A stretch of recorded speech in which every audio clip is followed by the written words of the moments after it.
For this episode, we're going to be talking about slavery in the Viking Age with Ben Raffield. Ben works in Sweden and is quite renowned for his work, and it was very interesting to get to do this interview with him and have a deeper insight into into his studies of all of this dark subject. We've tried to approach this subject as carefully as we can because obviously it's an extremely sensitive one.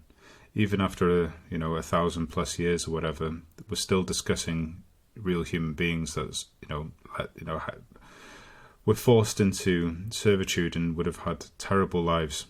But the truth of it is not only has this been the case for most of history, but this is an aspect of the Viking Age in particular that we're going to be discussing that most people don't really know about, and not much research has been done into it on the whole compared to say the construction of longboats and so on. So I hope you enjoy following us down this path of getting a bit more of an insight into that world, and putting some giving a voice to those people that sadly were the backbone of the Viking Age. Here we go.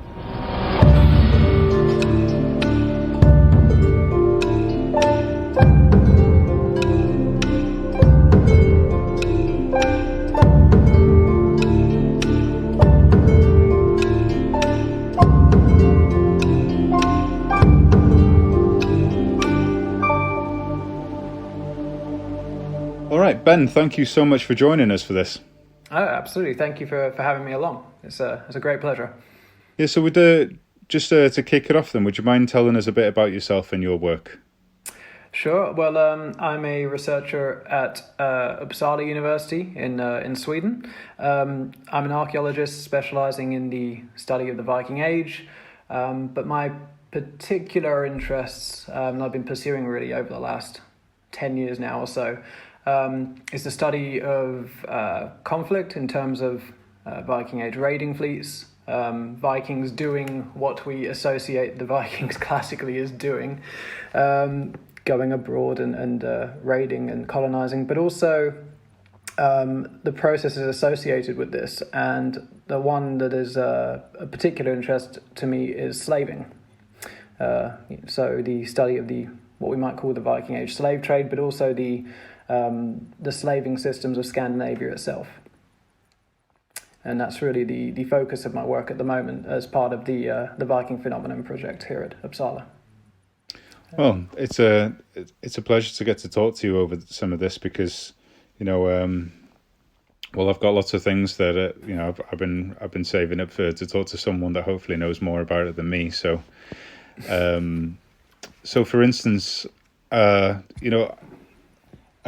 just read Neil Price's book, Children of Ash and Elm, and he highlights in that the sort of industrialization of slavery in the Viking Age, because of course, slavery has always been a thing all through the ages.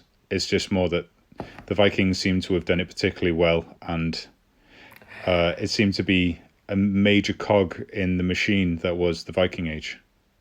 Absolutely. I mean, I think actually you've, even just in saying that, you've touched on a point that I think a lot of people don't necessarily appreciate about human societies in general, is that practicing slavery or holding and exploiting captives or unfree people. I mean, it's been fundamental to societies for perhaps since the days when we invented agriculture, essentially. In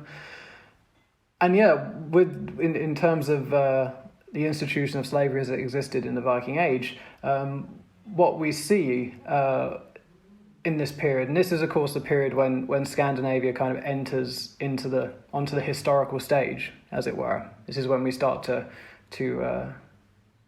hear about Scandinavian society through the works of outsiders. We start to hear about the activities of Viking raiding groups. And so as we enter into this period, what we are getting, I think, is perhaps the first something towards a more comprehensive snapshot of how society is operating at this time. And certainly, I think the societies of Viking Age Scandinavia, they were heavily hierarchical. They're extremely structured, with deeply ingrained systems of social inequality. Upheld the power of the leaders and the kings, the rulers that we read about in the sources. And what we're probably seeing here is as you say, a kind of an evolution of a system that had been there for many hundreds or even thousands of years. It's been argued, for example, that there was some form of slavery practiced in Scandinavia, perhaps since the Bronze Age. So, I mean, you're going quite far back there. But what we see moving into this period that we call the Viking Age during the first millennium is a kind of institutionalization of social inequality. It's this time when the enslaved classes and also the free classes, they really start to become more defined. We actually start to see them within the archaeological record. And the processes that arguably drive the Viking Age, or this period that we call the Viking Age, activities such as raiding and long-distance travel, to some extent these play a significant role in the institutionalization of these practices, both in terms of driving a desire for unfree or coerced or enslaved labor, whatever we want to call it, but also these activities in their own way, they couldn't have taken place in the from the outset unless you have an unfree or enslaved class of people to actually support them. So it's really quite difficult to say when and how these practices became so deeply entrenched in society, but what we do know is that by the Viking Age, I mean, they really are there. But this is just a subject that, for reasons I'm still trying to really figure out, just has not been on the radar of archaeologists for, well, until quite recently, really. Yeah, I can imagine it's a little bit the case of, like say, for instance, when people get interested in the Viking Age, for instance, then they're usually they will be mesmerized by seeing the shiny things, the shiny aspects of it, and the heroic sides of the Viking Age, and that's the thing is, it takes a while to get past that, doesn't it, to start to see a little bit deeper into it all. Absolutely. The ugly underbelly. No, indeed. I mean, I think that you've hit the nail right on the head there. I mean, as speaking from an archaeological perspective, I mean, we study material culture, we study things, and so we naturally gravitate towards the study and the discussion of the groups that own these things. And in the Viking Age, that means we really are talking about a kind of a discussion of elite society, I believe, within the field of Viking studies. And that naturally leads to other social groups, and not just socio-economic groups, but also other demographic groups, women, children. These groups get marginalized in favor of this kind of, as you say, this very ostentatious and quite bizarrely almost glamorized view of what we see the Viking Age as being.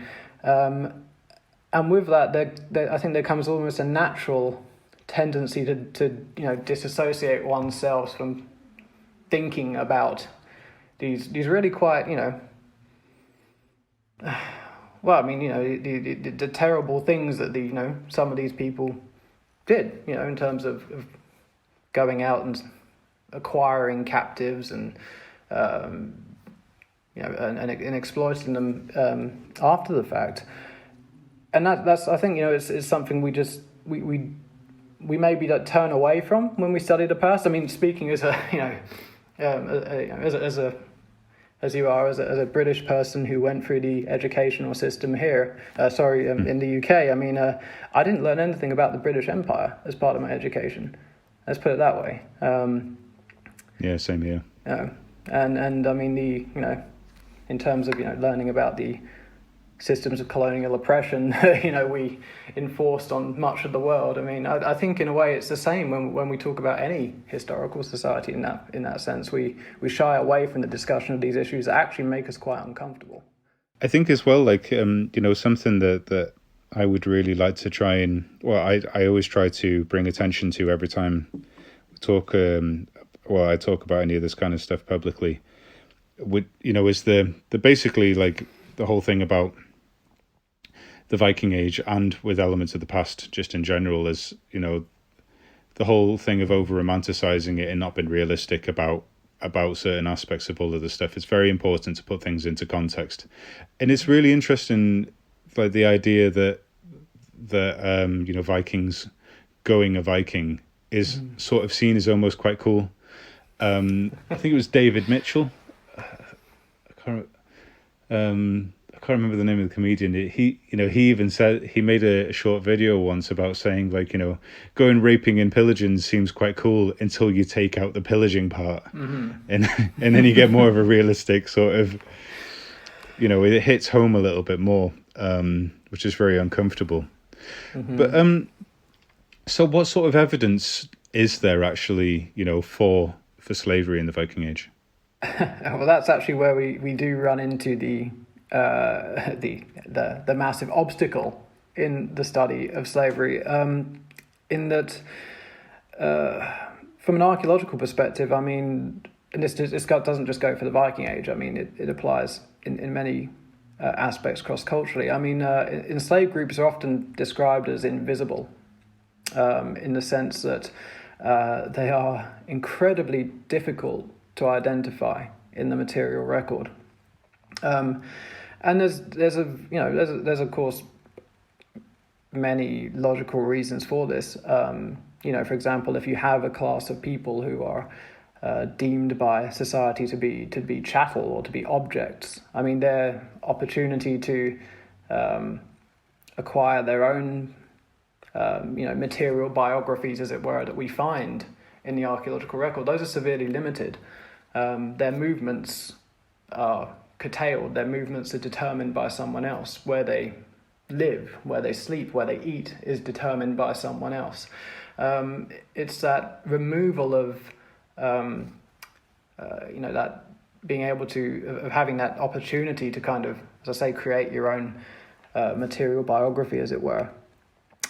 We really lose that when it comes to studying slavery. And I mean, even in early modern contexts, it's even though, for example, in the American South, when you work on plantation archaeology, I mean, I know that it's difficult sometimes to even identify enslaved people within that context. So when you go back 1,000 years into what is essentially prehistory, the challenges become magnified, as you can imagine. So really, I mean, what we have in terms of evidence for slavery, I mean, in my view, it largely rests on written sources, various types of textual sources, and I'm very happy to talk about those if you'd like to. But from an archaeological perspective, we really rely on the discussion of a very few what you might call material proxies for slavery. In the work that I do anyway, for example, we can talk about the few finds of shackles that we have from Viking Age Scandinavia, for example, as a means of trying to talk about the lives of the enslaved. But at the end of the day, you're really having to make large cognitive leaps. You're having to infer a lot and extrapolate from a very small amount of data. And again, this is another reason that as archaeologists we've generally not dealt with this subject in a satisfactory way. Ben, so when I've been reading Neil's latest book, he mentions a little bit about it's written down about Heimdall. Sort of brings he sleeps with a mortal woman, and that sort of brings thralls into the world. Is that correct? Yeah, it's something like that. you're referring to, this is the this poem, the in English would be the Lay of Riga, and it's about I apologize. I know I didn't word that so well. No. It's but you kind of summed it up pretty much. I mean, so you have the god Heimdall traveling to visit the various different social classes that ostensibly, according to the poem, make up the society of the Viking Age, and he plays a role in fathering members of all these classes. So not just the enslaved or the thralls, but also he then visits the free farmers, and then he visits the aristocracy and does all of this there as well. But this is a really interesting source, and also, I mean, it's a controversial one, of course, like many of the sources we deal with, in terms of it's not well dated. It's certainly, it survives in its present form. It dates from the Middle Ages, so we don't really know what kind of society it's talking about. I like to think that maybe there is something in here that at least reflects on the society of the Viking Age. But even if it, these issues aside, which we could talk about for hours, but it would be incredibly boring. But if you leave those issues aside, it's incredibly, I think, informative in its own way. As you kind of allude to just now, in terms of the book, the poem. It names the members of this so-called race of thralls, and their names essentially they embody the kind of the characteristics of who thralls are and what they're meant to be, in the eyes of the composer, and perhaps in the eyes of wider society. So. Do you have the names in front of you? Can you read them to us? You have to tell me what page it is in Neil's book. I think... I remember some of them. I think it's around 145 at the bottom of the page. Yes, indeed. Yes, I remember now. And of course, the fun thing about this is, depending on what translation you use, unless you make your own translation, so all these names will be different in every different version of the poem that you read. So that's great. I mean, that's helpful, isn't it? But what do we have here? So we have the sons of the race of thralls. Their names translating as noisy, buyer boy, stout, sticky, bedmate, bad breath, stumpy, fatty, sluggish, grizzled, stupor, and longlegs. While the daughters are called dumpy, bulging calves, bellows nose, shouty, bondwoman, great gossip, raggedy hips, and crane shanks. None of these are particularly nice names, are they? Let's be honest. No. And as I said, I mean, it really, at least in the perhaps in the eyes of the person that composed this poem, it really does, in my view, provide a really fantastic illustration of what these people were supposed to be. I mean, so they're essentially the people who fulfill all of the dirty manual tasks that you don't want to do in life. They are people to be exploited, and their characteristics, as we see, noisy, sticky, dumpy. It doesn't provide you with a, it's not, they're not very flattering. And we have this kind of this image of broken people, I think. And this is also, I mean, it's been noted, for example, by Stefan Brink, my colleague, is that this is exactly also how we, in some ways, see enslaved people portrayed in the sagas. They're kind of fitting a stereotype here, perhaps a kind of a literary trope. But in this case, I mean, it doesn't take much imagination to see how, I mean, this is essentially how enslaved people, they are treated. They have been throughout history. So I think it's a fantastic illustration, really, of, at least to provide a starting point. And we can critique it for hours if we really want to. But I mean, as a starting point to kind of understand who these people are, and again, why they've been neglected in our modern discourse as well. So I think that all of these sort of derogatory nicknames sort of allude to the idea of having slaves around the house doing the mundane tasks. But I've sort of had my eyes opened recently to the idea that possibly they were, like, slaves were industrialized in Scandinavia on the sort of level of almost having workhouses where they would be weaving and farming en masse. Mm-hmm. Mm-hmm. And that's it's an interesting point that I've been trying to, and I still am trying to get to grips with in my own work. In thinking about this kind of concept, it's important to remember that we actually really have no idea what percentage of the population in Scandinavia was enslaved at this time. The higher end estimates are somewhere in about 20%, which is an incredible amount of people. But others have argued that rather than holding large numbers and exploiting large numbers of slaves, actually people, Scandinavian societies were more interested in moving these people as trade objects, essentially. But I certainly think that in terms of the size of society itself, I mean, you got to remember this is a society based on subsistence agriculture, essentially.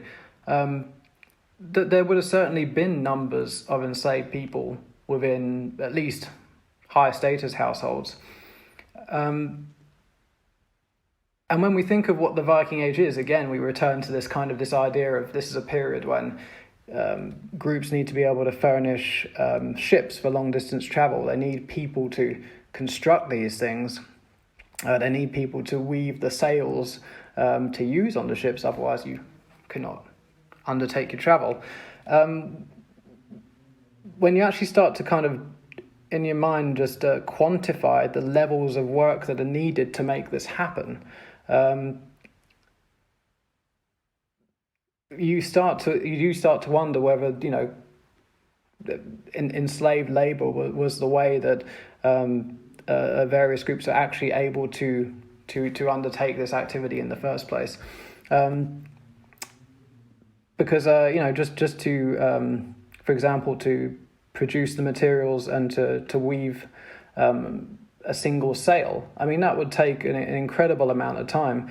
And of course, if you live in a household where you have to produce your own materials for your everyday life, you do need someone extra, as it were, to fulfill these tasks. And then if you think about, for example, staying with the idea of outfitting ships, if you need to outfit 5 ships or 10 ships to be launched in around the same time, then you actually start to need, again in relative terms, a very large number of people to actually fulfill these objectives. And certainly cross-culturally, it's not uncommon that that people are taken captive and, well, basically for use in these kind of skilled tasks. And in the Viking Age, it's if we're going to, for example, talk about weaving, this is a task that is generally associated with women. And actually, there could be a link here with the kind of accounts that we read from the British Isles, from the continent, of women specifically being taken captive by raiding groups. It is possible that they're seeking out essentially skilled workers to take back to their home communities to fulfill these tasks, which then, of course, it feeds into a cycle of providing the means to undertake raiding again and on a larger scale. So this is again coming back to what I said about slavery being kind of central to not just the kind of the emergence of this period that we call the Viking Age, but also its ongoing development, across centuries. But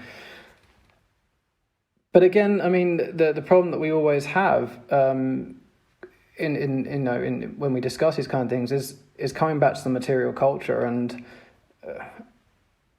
as yet it's very difficult to make a kind of conclusive statement about whether we have the infrastructure, we have whether we have large buildings where people were essentially pressed into producing goods.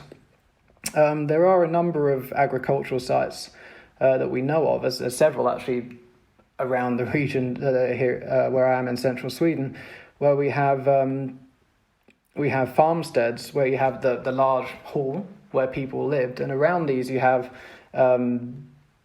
large numbers of smaller buildings, semi-subterranean structures. I mean, the called pit houses. And in some cases, these seem to have been used specifically for the purposes of textile making. And so it's been argued, or perhaps suggested, that these are the kind of places where we are finding groups of enslaved people engaging in these tasks. And what I would really love to do, which I would like to try and do as part of this research that I'm undertaking, is to try and draw this data together and see if there are kind of patterns in the material culture that you can start to draw together and tentatively associate with this kind of activity.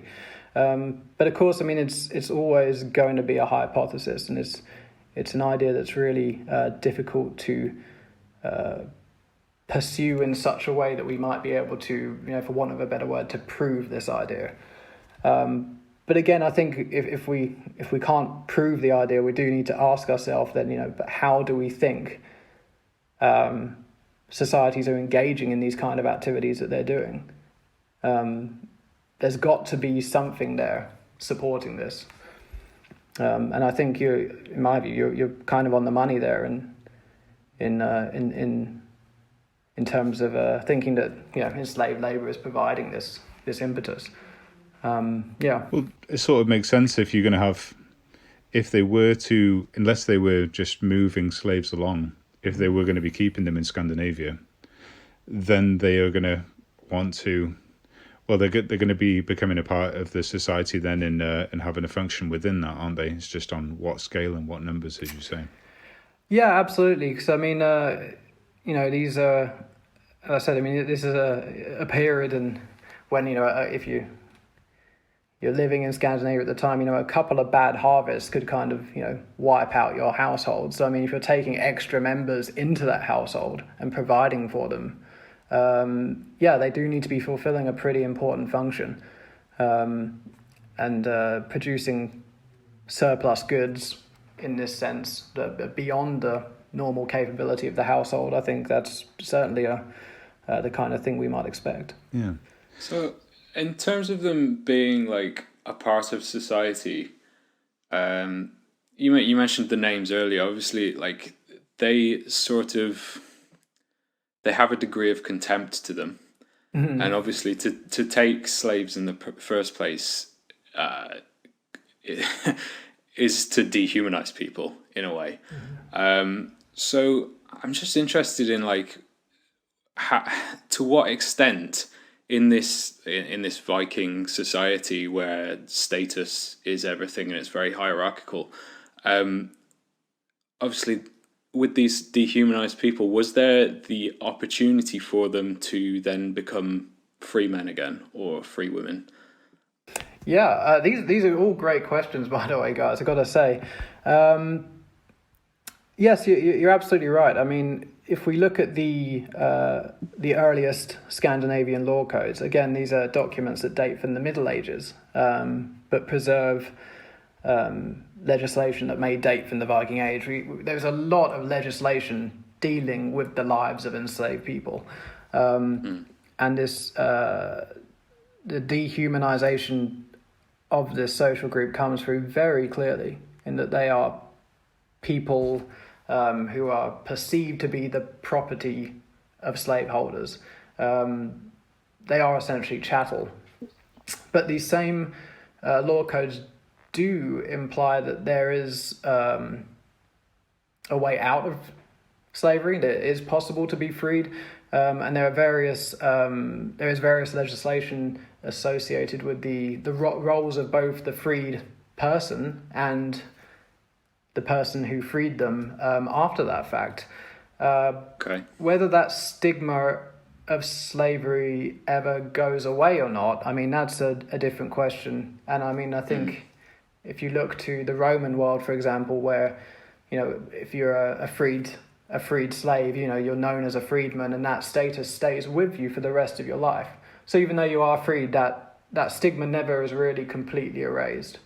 So I think that's is pretty much what we're seeing, I think, in the medieval law codes. But interestingly, I mean, we have a couple of rune stones relating to slaves from the late Viking Age, and one of them from Denmark. It relates to an enslaved smith who was freed, and he raises this runestone in memory of the person who previously, I guess, owned him. And he mentions that this person gave him freedom, and also an object that is, the translation is debatable, but it might be gold. So he was freed and given gold. And obviously, I mean, this person maintained a social link with the slaveholder, in that he raised a runestone in memory of him. So I think, again, that probably speaks a lot to these kind of ongoing relationships that would have to be maintained after someone was freed. It's a subject I would really love to be able to explore more, actually. I think it could be quite fascinating. That sounds really interesting. So when you mentioned in these law tracts and etc., did you mention that there's certain duties of the person that used to own, well, not own, but that formerly held a slave? I think there's I'd have to get them out and read them again, but I think there's Don't worry. There's seen in other societies in the past. I mean, the slaveholder still owes a kind of a duty to the person that they freed, right? Because they were at one point fully responsible essentially for their life, and of course, what this could also mean is that if you have a duty to the person that you formerly had as a slave, you might set them up on, for example, on a small farm, where they could actually produce goods and actually raise money essentially for you. Right. So through these kind of, by maintaining these social and economic ties, for example, there is actually perhaps a benefit for slaveholders to actually also manumit their slaves in that sense. Okay. And there is a in one saga, I forget which one it is, but it mentions that there's a very for want of a better word, a nice slaveholder who gives his gives the enslaved people under his charge the opportunity to buy themselves out of slavery quite quickly. And again, this is actually almost a kind of strategy to ensure that you actually have a supply of, in a way, semi-dependent labor, even after these people have been freed. There's really a lot. I mean, this is something I haven't yet had the chance to delve into too deeply in my own work. This is manumission that comes towards the end of what I'm doing. I'm still very much studying the kind of the earlier phases of enslavement in my work. But I think there's a lot to uncover there. And I think again, if we I think that's also kind of interesting, the idea so.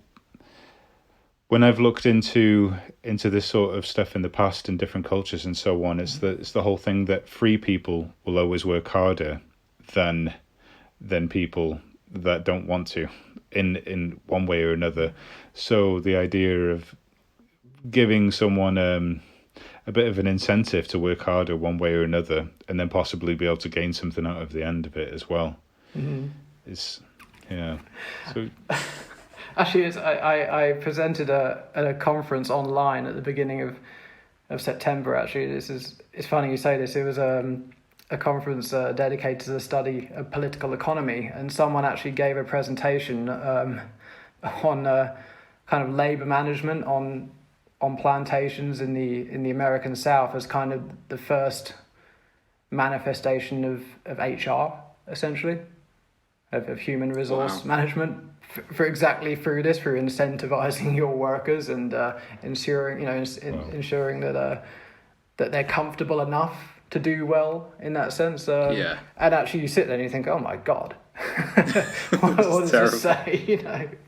But I always find that really interesting, that the sort of like where you draw the line. Like I think in the Bible, obviously, the Old Testament, I think, like, is it women are worth 2/3 of a man or whatever, and you can beat your slave as long as he can get up after 3 days or something like that. And it's always just very interesting to see where cultures draw the line on these people that they deem contemptible. Oh no, absolutely, and it's with these law codes that we're very fortunate enough to have in that respect. I mean, they're quite explicit in outlining exactly what slaveholders can do, which is almost anything, actually. I mean, up to arbitrarily killing your slaves, essentially.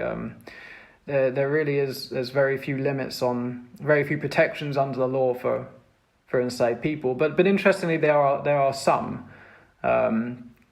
For example, I think it's from the Icelandic Grágás laws that an enslaved man is allowed to actually kill on account of his wife, which is an interesting.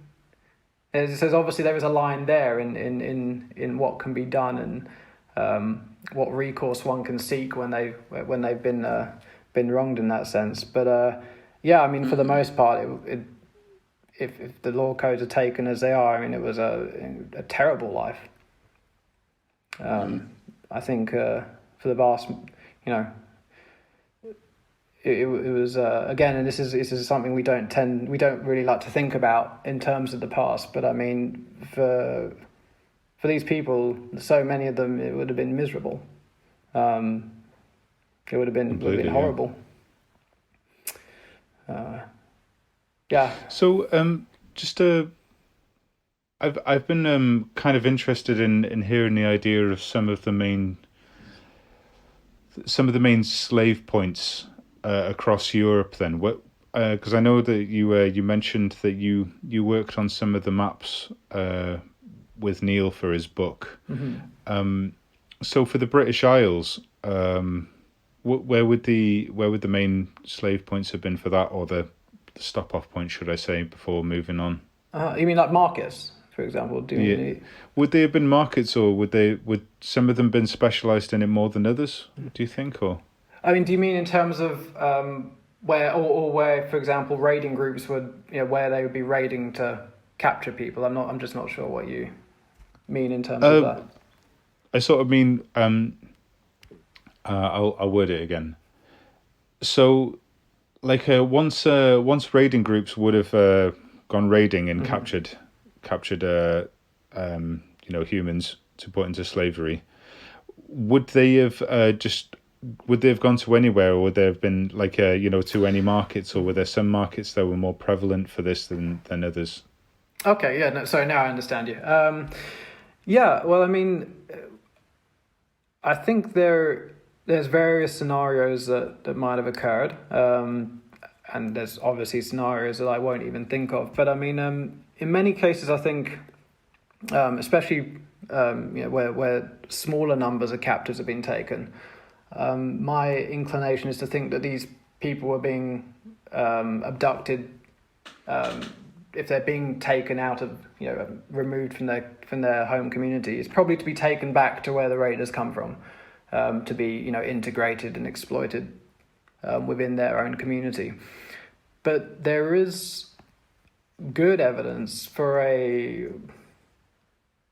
several, in my view, interlocking slave trading networks that span the early medieval world at this time. And it's important to remember that, every society in medieval Europe is practicing slaving. This isn't just something that's limited to the north. For example, in the British Isles, Bristol, even 1,000 years ago, was a major slave trading emporium. And it, funnily enough, re-emerged as that during the period of the transatlantic slave trade. But yeah, there seem to have been markets. Just before we go on, then, would that have been of Irish? Was that a Saxon slave port then, or? So this is I've not heard of that before. Yeah, it's really interesting in that the Viking groups operating in the Irish Sea.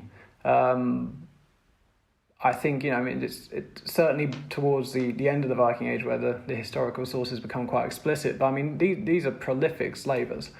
And yeah, basically Bristol was a hub for selling people into the hands of the pagans, as it were, which was very upsetting for the church, as one could imagine. And that's where actually we see Bristol as being highlighted as this terrible place where Christians are sold to the heathens.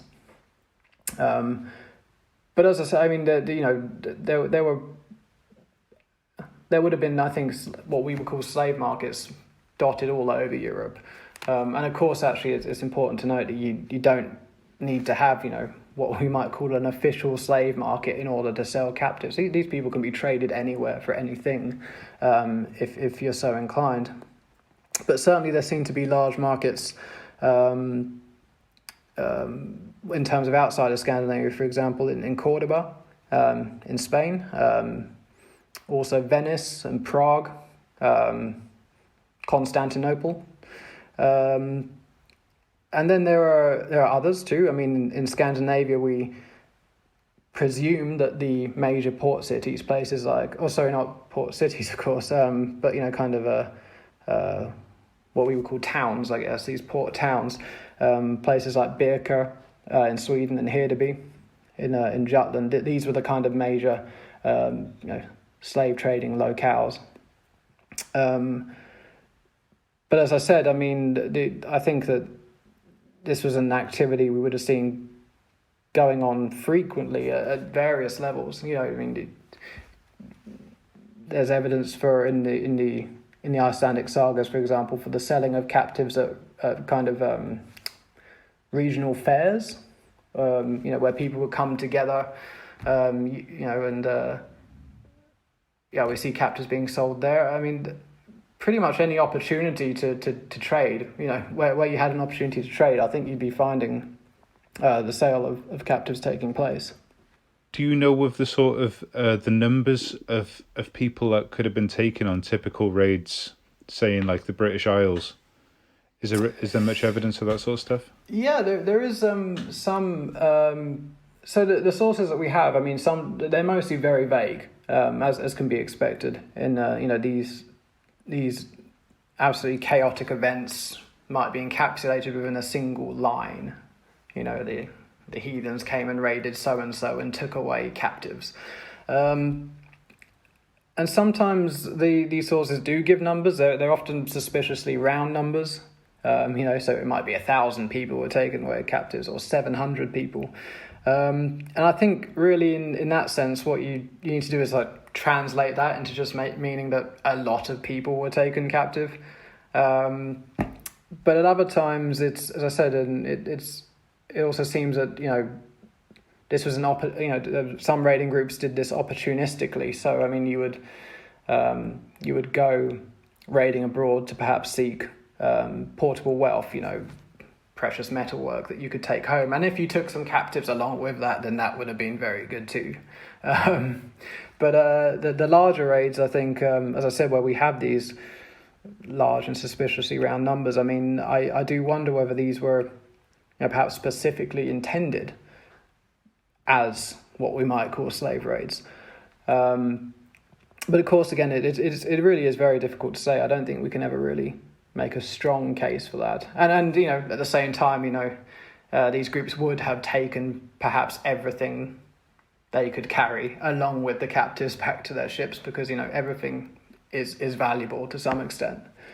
So I think really what it's a case of acknowledging that there were very large raids, and I think I have a colleague at Oxford, Marek Jankariak, who has done a lot of work on the slave trade in what is now the Eastern Baltic and in Eastern Europe, and he's made an estimate of perhaps, and it might seem like a small number, several thousand captives a year being traded in that region. I think it was probably quite substantially more, but it's very hard to kind of make that judgment without decent records of what's taking place. Marek's made this basis on the study of silver and the quantities of silver that were coming back into the Baltic and Scandinavia from the east. But of course, it's at the same time, captives weren't just exchanged for silver; they were probably exchanged for a whole range of valuable goods. So actually getting a handle on quantifying the numbers of people taken and sold, or in that sense, is incredibly difficult. And again, we just have to make you make your own mind up on this and be prepared to be wrong. Essentially, is how I work with it. Yeah. Does sort of DNA come into this much in modern populations? Because I know that it's a bit controversial. Like say when talking about DNA in, let's say, Iceland, of say with having DNA of individuals from the British Isles and Iceland. Does that mean that they went there willingly or not? Could you tell me what you think on that? Yeah, I mean, well, there have been studies of the modern Icelandic population, and aDNA studies have been done, and these do suggest, for example, the ones that have been completed, obviously, that a larger proportion of the Icelandic, the female population during the Viking Age may have not been Scandinavian. They might have originated from the British Isles. And so immediately the place we might go to with this is that, because we have so many accounts of captive taking and slave raiding, and often specifically mentioning women, that at least some of these individuals were taken to Iceland. I wouldn't say it didn't happen, but I don't really think that aDNA can do great things. We're finding out so many amazing things about the Viking world, and indeed the past in general. But I would hesitate to kind of use this as a measure for trying to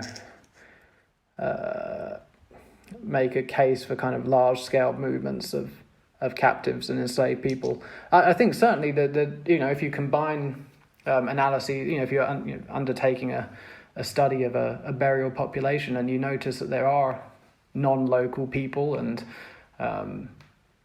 there may be other criteria you can use to infer that these may have been people of low social status, perhaps enslaved people.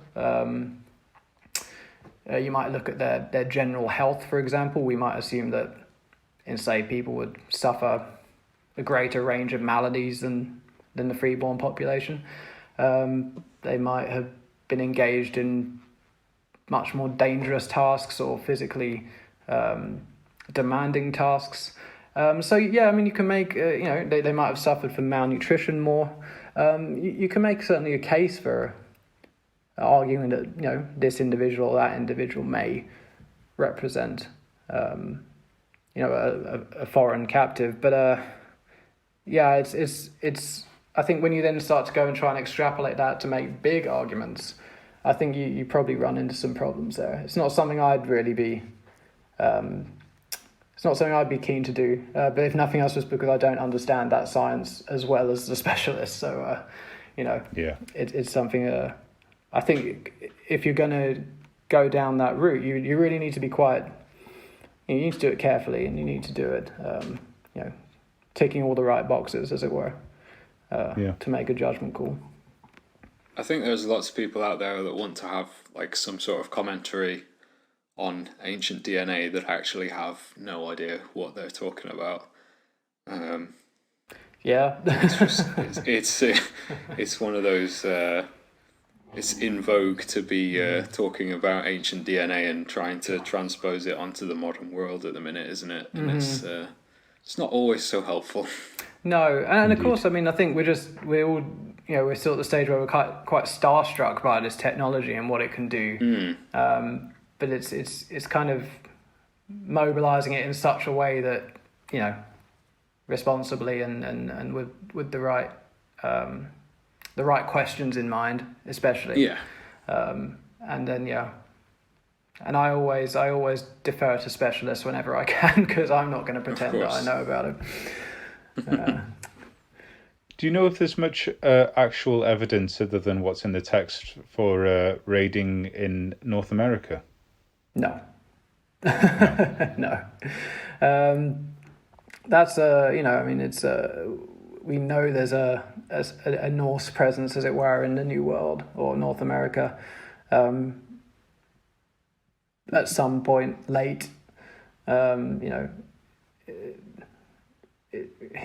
the we know there's a late presence there, but I there's no way there's indications there might be more to it than just the site at Lanzo Meadows, but I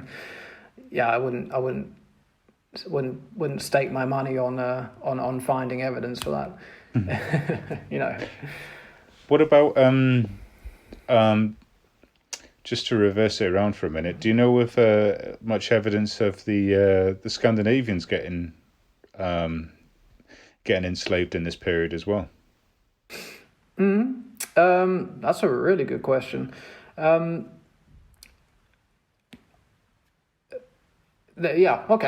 Well, I mean, we know when we think about the Viking Age, we think about, for example, these raiding groups as being utterly decimating anything that they met and anyone that was in their path.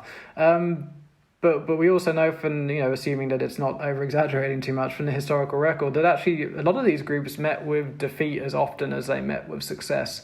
And capture in warfare, is one of the primary ways of becoming enslaved. So in that sense, I think certainly you would have had members of raiding groups being enslaved in that way. There's also some really interesting material actually in the Russian primary chronicle. It sounds like a bit of a tangent, but this deals with the emergence of the polity we know as the Rus, Kievan Rus, in what is now Ukraine and Russia, from the 9th century. And in their dealings with the Byzantine Empire, the Rus and the Byzantines, they draw up peace treaties to kind of, establish kind of peaceful trading contacts. And these actually specifically mention prisoners of war, people who have been captured and enslaved, and you could each side can ransom their prisoners from the other and get them back. So I mean that actually quite clearly demonstrates that it could definitely go both ways. Yeah. When you were doing this kind of thing. I remember I can't quite remember of the specific account, but I can't remember if it was in Britain or Ireland. But there was a case where some raiders abducted some people and then offered to ransom them, and then they abducted the people that were negotiating their release, and then they abducted them as well, and until they were told you can't keep abducting people because there's no one going to be there to pay the ransom in the end. Well, it's certainly not good business practice at the end of the day. And actually, I mean, the taking of, we've been talking about enslavement, but actually the taking of captives for ransom is an incredibly, I think, interesting subject, because this hits on basically it's just economic extortion, and the way that they go about this. I'm in thinking of the example you were talking about. I mean, I know there's the 9th century hagiographic source, the Life of Findan, which talks about this noble man from Leinster, Findan, who he's actually captured twice by Viking groups. He doesn't do too well. But the first time he's actually captured whilst going to ransom his family members from another Viking group, which is very unfortunate for him. And but after holding him for a few days, these the raiders talk amongst themselves, and they're apparently inspired by the good of God to do the right Christian thing, as they always are. But yeah, they see it's not really on to take someone captive who's actually on his way to ransom someone else. So then they let him go. And of course, it's not the best tactic, because, as you say, you run out of people to pay you, and it's something I've often wondered when we read about these attacks and these raids, not just in terms of from a slaving perspective, but the extent to which it was desirable to absolutely destroy the targets you're attacking, because that's how, again, we picture the Viking Age. It's burning buildings and heaps of dead people, but actually it might have been better business in a way to actually take something and come back later, because then you've always you've got that source to continually draw on, rather than just destroying everything you come across. But in terms of taking captives for ransom, I mean, this is, especially in Ireland, there seems to be a very kind of a practice that at least some groups have got nailed down to a fine art. They are very good at doing this, and in at least some cases, we know from the historical sources that these ransoms are paid and people are returned to their communities. But also in other cases they are not, and they end up dying at the raid of ships. So there's a whole kind of and these very brief statements in the records, they must encapsulate days or perhaps even weeks of kind of negotiations and failed negotiations and all kinds of twist turns in these people's lives that we'll never find out about. They would all make for a quite riveting stories, I'm sure. I've also heard this sort of implying the idea that sometimes they knew who these individuals were before the raids happened as well, and that they weren't necessarily always a massive surprise. No, and I think this is it. I mean, again, when we in England anyway, the Viking Age starts in 793 with the raid on Lindisfarne Monastery. But I mean, it's no coincidence that these groups knew exactly where to go. I mean, I think that the likelihood is that they'd probably been there before, just wearing a different hat. They were there probably perhaps trading with the groups inhabiting these sites, and one day they decided to come and not trade. They decided to take what they were after. Yeah. So yeah, I mean, and with that would come a familiarity with the people that that live there. So as you say, I mean, sometimes these raiding groups might turn up and they know exactly who they're after, and those are the of course those are also the people that we read about in the historical sources, because they're the members of the aristocracy, members of the church. So they're obviously the prime concern of the people writing the chronicles. But yeah, no, I mean, I think there's a very good chance that in many cases, especially in the early earlier stages of the Viking Age, when we have these kind of very specific raids. These groups are going to places they already know, certainly. Yeah. I'm ashamed to say that I still haven't read through a full account of Eden Fadlan's journeys. Mm-hmm.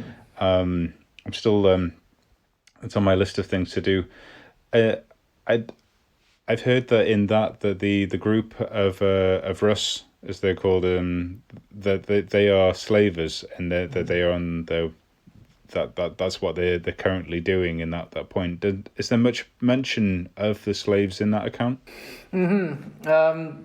Yeah, the Ibn Fadlan's account is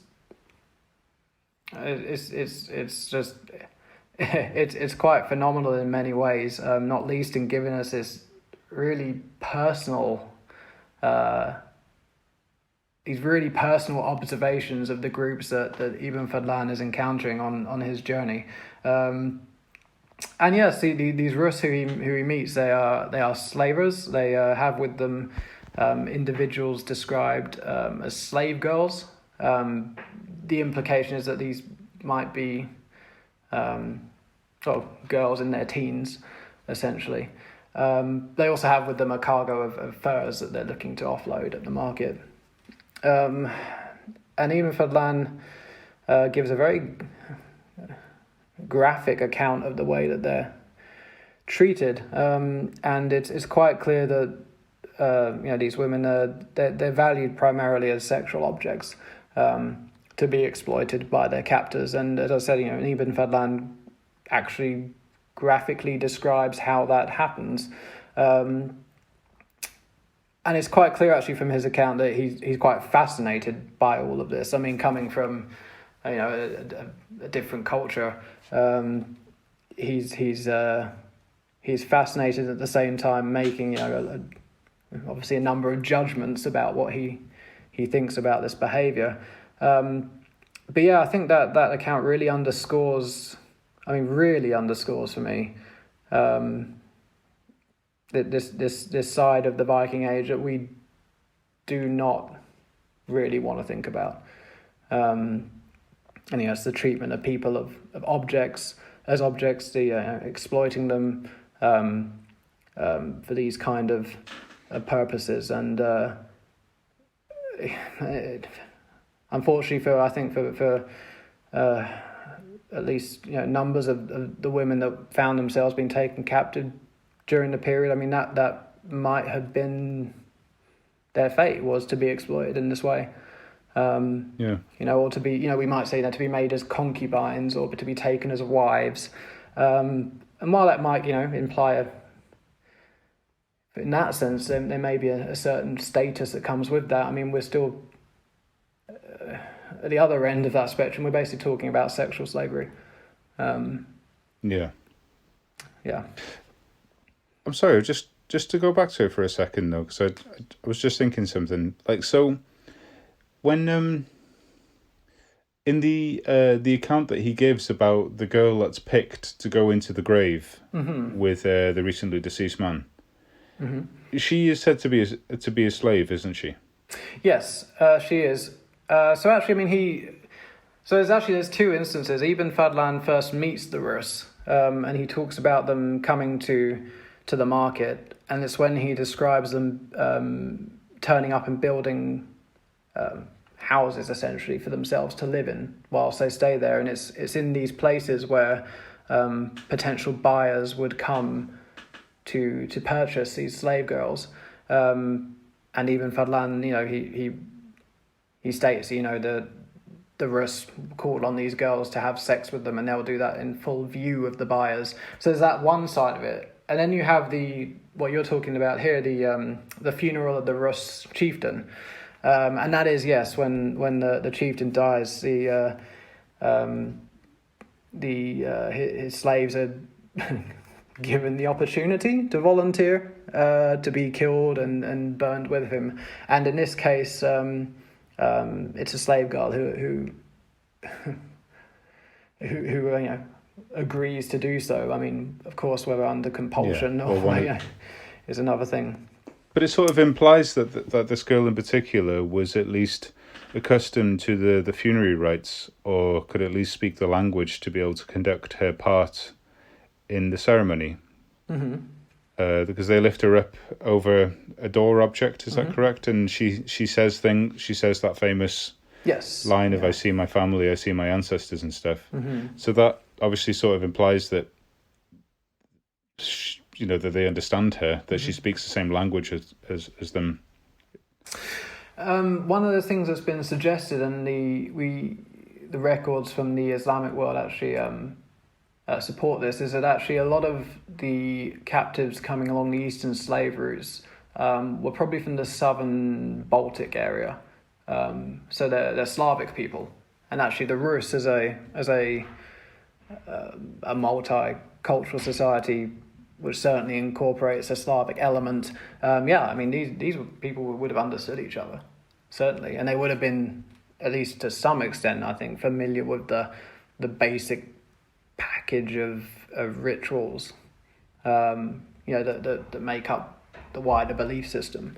I mean,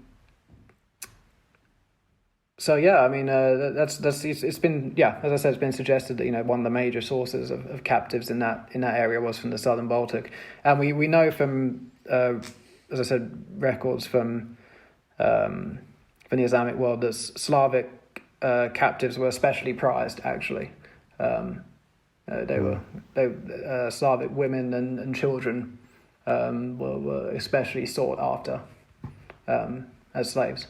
So I again, that I read in Neil's book about the idea that possibly within Scandinavia there was a massive problem of having a population that was a majority of men, and that did not have a chance in the world of getting a wife or a girlfriend or anything. Yeah. And that's one of the reasons that it led to heading out to try and forcefully take women. Mm-hmm. Yeah, this is actually some work that Neil and I we collaborated on while I was doing my postdoc at another university. Yes, the idea that when we talk about the origins of this thing that we call the Viking Age, so basically the origins of Viking raiding, one of the many factors in this development may have been an imbalance in the sex ratio in Scandinavia, and in that sense, I don't mean there being less women than men, but rather in a society which practices polygyny and concubinage, as I believe the societies of the Viking Age to have done, whether this practice, for example, of polygyny, would lead there to be to create numbers of young men who were lacking in status, and also a means to participate in the marriage market, and whether this provided partially a context for the raids, not just to seek women to bring back to Scandinavia, as it were, but also to seek the portable wealth, the plunder that would give you as a raider the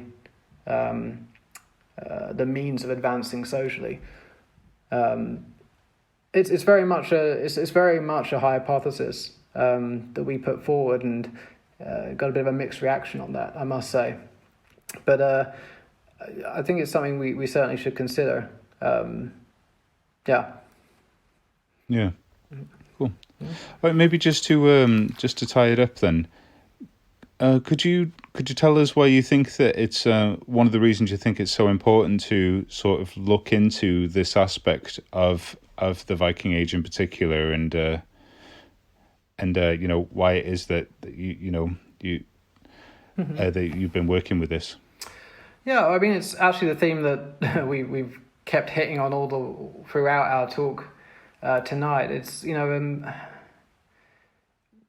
when we study the past, I mean, there is a tendency, especially as archaeologists, to focus on a certain group. And in the Viking Age, our knowledge is very much based on the study of elites. And so from one aspect of this is that it's what I'd like to do with this work is kind of just redress this imbalance that we have in our knowledge of Viking Age society. Because at the moment, it's a very partial knowledge. It's highly biased towards the discussion of a single group. And that it marginalizes a very large proportion of the population, not just in the past, because they were marginalized people, but in the present today. And my view is that if we want to understand the past, we need to understand the experiences of everyone who lived in the past. And obviously that's not possible in practical terms, but at least in trying to at least get our heads around what it was like to live in a coercive system. And I can make all kinds of comments about understanding the past to understand ourselves today, that kind of thing, but I think that would be a bit disingenuous, actually. I mean, but we live in a world today where still millions of people live in a state of enslavement. We might walk past some of these people every day, and we have no idea. And it's really kind of, for me, it's just, this is my way of trying to understand the lives of people who have this condition forced upon them. So it's not saving the world in any means in that sense, but it's not. Well, it's also just giving a voice. It's giving a voice to a lost people as well, isn't it? Exactly, because these were people. I mean, they were living 1,000 years ago, but they were people who experienced all kinds of things that we ourselves can't imagine. And if I can try and at least scratch the surface of that, at the very least, it provides us with a much more kind of, in my view, clear-eyed, provides us with a more clear-eyed view of what the past was. And it's something in terms of, in terms of the way we glamorize the Viking Age almost. I think that's quite an important thing. I mean, I know in Neil's book, which you've obviously read quite a bit, I mean, he talks about, where we should admire the Vikings, these people we call the Vikings. And it's, I think in terms of contemplating this question, we need to acknowledge all of these behaviors and account for them. And work that into our own view and again to understand how the machine worked as well. Exactly. I mean that's really how that is for me. Well, Ben, thank you so much for your time. Yes, thank you. It's been it's always really interesting to kind of work through my own thoughts as I'm having them and to try and express them. So no, thank you for the opportunity. It's been really fun. Well, it's been a pleasure to hear and to get to talk to someone that knows the stuff about some of this instead of just contemplating myself. Well, I mean, I'm also doing that, to be honest, but no, we'll get there. But no, thank you very much. Yeah. Been great. And again, when lockdown is over and stuff, hopefully we can all come over and visit you guys over in Sweden as well. I would absolutely love that. Please do. We'd have a great time showing you around. It'd be really, really fun to do. So I look forward to it. Yeah, fingers crossed for maybe 21. Yeah. One could only hope.